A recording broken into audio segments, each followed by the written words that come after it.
নমস্কার। কথার কোলাজ, চাটুর্য পরিবারের কথার কোলাজে আমার সমস্ত শুভার্থী সহৃদয় শ্রোতা বন্ধুকে স্বাগত। সকলে আমাকে অনেক মন্তব্য আমার কাছে আসে, সেই মন্তব্য সব উত্তর দিতে পারি না, সেটা আমার ব্যক্তিগত অসহায়তা। কিন্তু সবাইকে আমি, যারা আমার এই অনুষ্ঠান শুনছেন, ভবিষ্যতে যারা শুনবেন, সকলকে আমি আমার আন্তরিক শ্রদ্ধা জানাই প্রতিদিন, শুভেচ্ছা কামনা করি তাদের।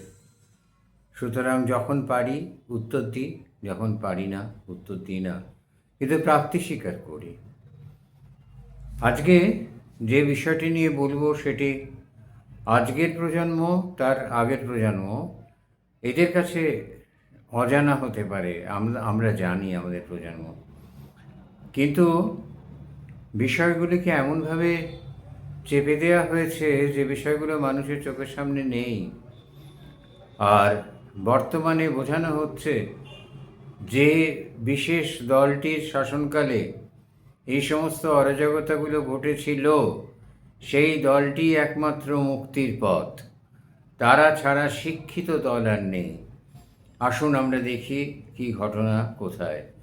বিষয়টি বানতলায় ঘটেছিল, মেট্রোপলিটন বাইপাস, কসবার কাছাকাছি বানতলাতে এবং মেট্রোপলিটন বাইপাসের মোড়ে সংযোগের একটু আগে ওখানে একটি ক্লাব ঘর ছিল। ঘটনাটার তারিখ হচ্ছে 1990 সালের 30শে মে সন্ধ্যাবেলা। অনিতা দেওয়ান আর আরও দুজন ইউনেস্কোর ভদ্রমহিলা কর্মী, এরা তিনজন, সঙ্গে আরও একজন বোধহয় কেউ ছিলেন, আর অবনী নাইয়া নামে একজন চালক, গাড়ির চালক। এরা যখন টিকাকরণের কাজ সেরে প্রত্যন্ত গ্রামাঞ্চল থেকে সারাদিনের ক্লান্ত শরীর নিয়ে ফিরে আসছেন, ক্লান্ত দেহ মন, সারাদিন কাজ করেছেন, তখন এদেরকে ওই একটি স্থানীয় ক্লাব বলে এড়িয়ে যাওয়া হয়েছে সংবাদে। ক্লাবটা নিশ্চয়ই নাম ছিল, নাম দেয়া হয়নি, নিশ্চয়ই কোনো সংঘ, কোনো দল কাউকে আড়াল করার জন্য। ওই স্থানীয় একটি ক্লাবের 5-6জন ছেলে বেরিয়ে আসে এবং তারা গাড়িটা আটকায় এবং গাড়ির যাত্রীদের এবং চালককে টেনে নামাবার চেষ্টা করে। স্বাভাবিকভাবেই এক্ষেত্রে এদের ইন্টেনশন বুঝতে কারোর অসুবিধা থাকে না, সহজেই বুঝতে পারে। অবনী নাইয়া আপ্রাণ চেষ্টা, তিনি মনুষ্য দেহধারী, পিশাচ নন, তিনি মানুষ, তাই আপ্রাণ চেষ্টা করেছিলেন গাড়ি চালিয়ে বেরিয়ে চলে আসার। গাড়ি উল্টে যায়, প্রত্যেকে অল্প বিস্তর আঘাত পান। এরা সেই অবস্থাতেই তাদের টেনে হিঁচড়ে বার করে ওই 5-6জন ছেলে, এবং বেশ কয়েক ঘন্টা ধরে তাদের নির্মমভাবে ধর্ষণ করে। আজকাল ধর্ষণ শব্দটা এত স্বাভাবিক হয়ে গেছে না, যে বলতে সংকোচ হয় না। আমাদের বয়সী কিছু মানুষের হয়তো হয়, কিন্তু বেশিরভাগ লোকে রেপ কেস এরকম সাধারণভাবে কথা বলে। ধর্ষণ করার ফলে অনিতা দেবীর মৃত্যু হয়। নির্মমভাবে একাধিক গণধর্ষণ হয়। সব থেকে বিচিত্র বস্তু কি জানেন? সব থেকে বিচিত্র বস্তু, সেই সময়কার প্রশাসনের একজন সর্বোচ্চ কর্তা ব্যক্তি মহাশয় বলেছিলেন, এরম তো কতই হয়।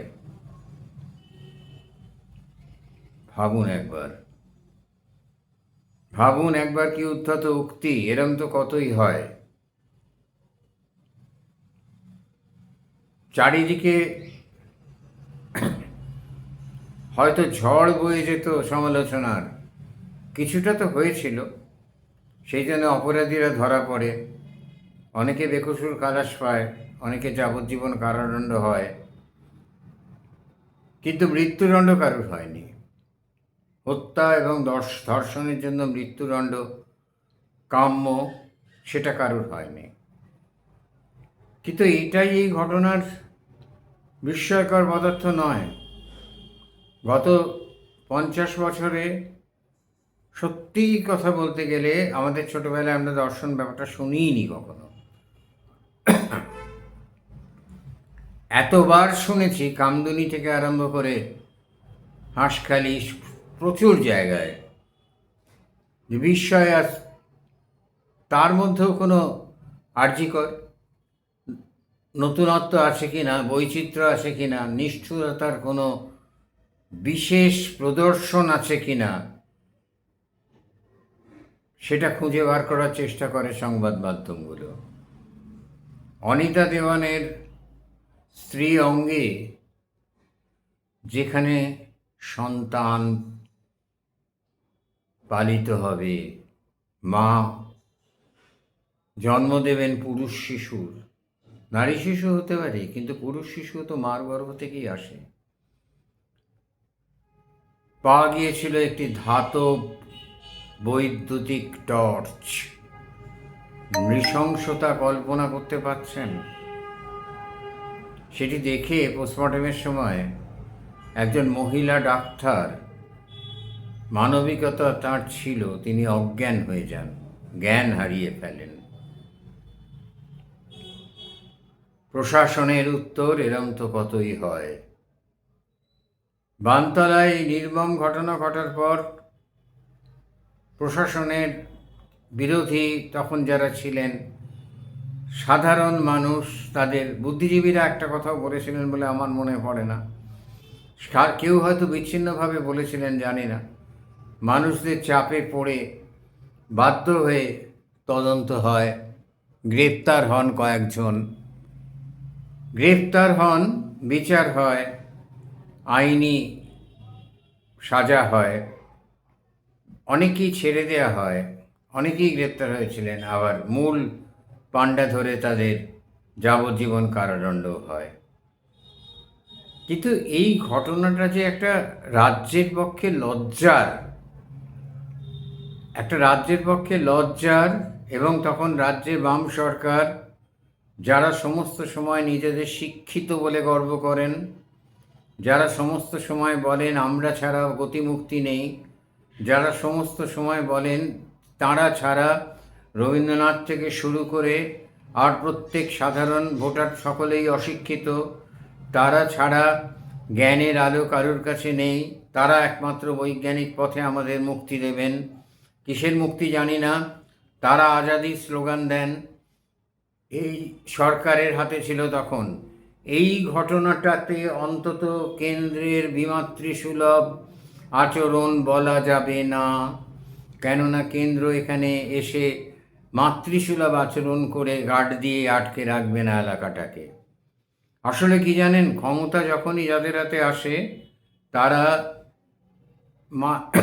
কিছু মানুষকে পোষণ করে, যারা এই ধরনের কাজ করতে পারে, তাদের লাইসেন্স দেয়, কারণ তাদের দিয়েই তো তাদের ভোটে জিততে হবে। প্রবাদ প্রতিম একজন মুখ্যমন্ত্রী বলেছিলেন, যদি সরকার চায় দাঙ্গা হয়, না চাইলে হয় না। এইখান থেকেই বিষয়টি সারবত্তা বোঝা যায়। অনিতা দেওয়ানের মৃত্যু হয়েছিল, অনুরূপ ঘটনা ঘটেছে বিভিন্ন কতগুলো উদাহরণ দিই। তাদের আমরা অমানুষ বলি, আর এই উচ্চ শিক্ষিত দলের সরকার, একটি ঘটনার নাম বলবো না, একটা উদাহরণ দিই। জনৈকা স্বদেশপ্রেমী মহিলা, ভদ্র মহিলা, তিনি জেলের ভেতরে খবর পৌঁছতে ধরা পড়েন, তার যৌনাঙ্গে পুরো 1 বাটি শুকনো লঙ্কা বাটা ঢুকিয়ে দেওয়া হয়। এই অমানসিকতার অনেক কথা ইতিহাসে লেখা হয়েছে। বর্বর ব্রিটিশ শাসনের আর উচ্চশিক্ষিত একটি দলের শাসনেও এই জিনিস ঘটল। যখন ভারতবর্ষ স্বাধীন হয়, আগে পূর্ব পাকিস্তান স্বাধীন হয়, পাকিস্তান, সেই পূর্ব পাকিস্তানে সগর্বে থেকে যাওয়া এক মহিলা রাজনৈতিক কর্মীর নারী অঙ্গে ডিম সেদ্ধ ঢুকিয়ে দেয়া হয়। তিনি পালিয়ে আসতে পথ পান না, শখ করে থাকতে গিয়েছিলেন। তাহলে সেই ধরনের ঘটনা আবার স্বাধীন ভারতবর্ষে পশ্চিমবঙ্গে সব থেকে প্রগতিশীল সরকার থাকাকালীনও ঘটল। যারা নিজেদের শিক্ষিত, বিশাল শিক্ষিত বলেন, যারা বলেন আমরা ছাড়া আর কেউ শিক্ষিত নয়, আর সব অন্ধভক্ত, আমরাই শুধু চক্ষুষ্মান ভক্ত। ভক্ত চক্ষুষ্মান হয় না, চক্ষুষ্মান হলে জ্ঞান হয়ে যায়। তো এই ঘটনাটা বানতলার ঘটনা, অনেকেই বলেছিলেন এটা আমাকে আলোচনা করলাম, অপ্রীতিকর প্রসঙ্গ, কিন্তু জানা তো দরকার। আবার তো ভোট হবে, আবার তো নানা দলকে আমরা ভোট দেব, আবার এক বুক আশা নিয়ে যাব। তারপর সুকুমার রায়ের ভাষায় যেন বলতে না হয় বারবার, ধূপ করে নিভে গেল বুক ভরা আশা। নমস্কার।